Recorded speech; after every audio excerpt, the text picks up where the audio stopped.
If you know anything about the streaming world, then you know the name Valkyrae is one of the most significant names when it comes to female streamers that have streamed on the platforms Twitch and YouTube. Over the years, she built a name for herself as being highly entertaining, yet family friendly, and due to that, she was able to capitalize off of opportunities that were given to her since she was the picture-perfect individual that companies love to associate themselves with. Her rise into stardom was honestly one that came with little to no drama, incidents, or even flaws due to the nature of who she is, or rather how she portrayed herself to be throughout her streams. But today, the image she built over the years is starting to shift into something that looks a bit different from the family-friendly / respectable gaming streamer we are all familiar with, and that's because of her new podcast, Press Escape.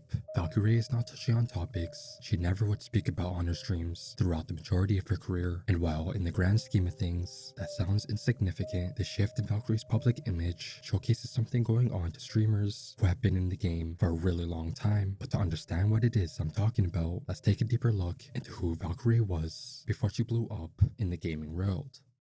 Before we jump in, a quick shout out to today's sponsor, Instant Gaming. Gaming can get pricey, and finding good deals isn't always easy. Instant Gaming makes it simple to grab games for way less than what you'd pay on Steam, PlayStation, or Xbox. It is a top spot for scoring discounts on the latest releases. Right now, you can save 20% Black Myth Wukong and 40% on Farming Simulator 25. Plus, their 24/7 customer service ensures any issues are resolved very fast. So if that sounds like a win, hit the link in the description or pinned comment to start saving. Now let's get back into the video. In the beginning of Valkyrae's career, she started her YouTube channel in 2014, but at this time, she prioritized streaming on Twitch since that was her main hustle outside of working a job and going to college. And as you could expect, over time she had grown to a level where she was fine with quitting her 3 jobs in order to put more time into streaming since it had shown potential. Throughout her streams, she played multiple games, but it was her connection with her fans and her ability to be relatable which really allowed her to stand out to her viewers. And long story short, her rise into breaking into the streaming world was one which was really straightforward.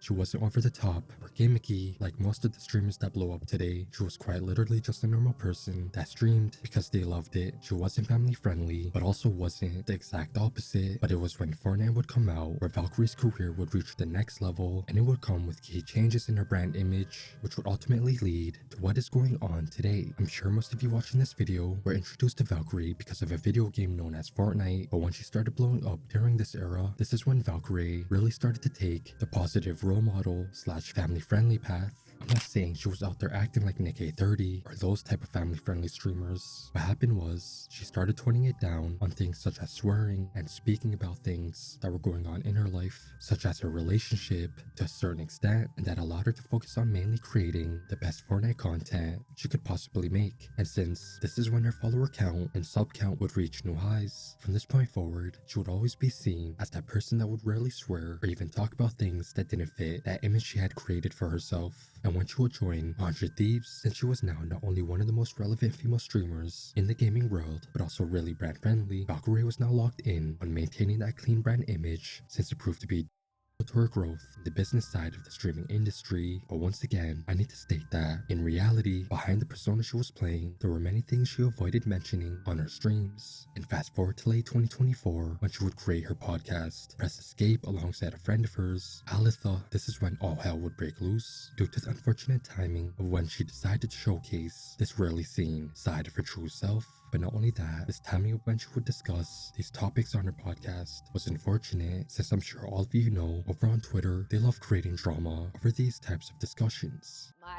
My eyes usually do get really swollen when I cry. Yeah, I mean, but it's stressful. I just really worry about abortions being banned in every single state. Yeah, I'm worried it's not fair and it's not your body, so it's literally not your choice. Dude, it is crazy the stuff I'm seeing on Twitter. I want to just crucify all of these, well, I was gonna get too political again, but all of these like red pill incels on Twitter, because there's too many of them and there's not enough people being bitches to them.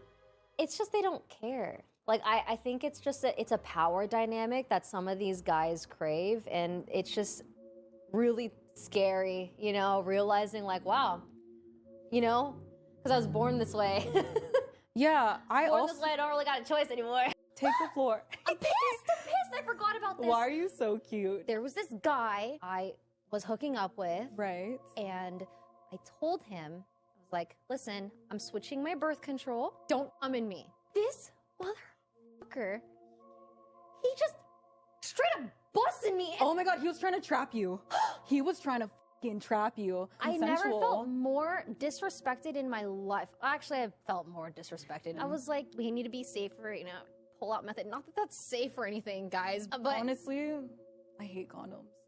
So when the red pill community found out about her personal life, this is when the so-called shift in Valkyrae's personality was beginning to be seen by people who never really watched her streams, let alone the full hour-long podcast she was releasing. But what you need to understand before we get into that is who Valkyrae's co-host, Alythuh, is, and the past she had before eventually hosting the Press Escape podcast alongside Valkyrae. You see, as I stated many times throughout this video, while Valkyrae was known to be family-friendly, Alythuh, on the other hand, was the complete opposite. She had an eager online presence where she would do highly provocative stuff, similar to people such as Belle Delphine or Bella Porch. But nonetheless, while Alythuh had simps due to the content she was putting out, as you would expect, she had many haters as well. But honestly, we can't limit Alythuh's entire online presence as being an e-girl, because the truth is, over time, she shifted into a more neutral / positive influencer that runs a thriving company called Tiny Protectors. And because of that, she had built a really large female following that rivaled some of the biggest female streamers on Twitch and YouTube. So that's why Valkyrae wanted to create an 18+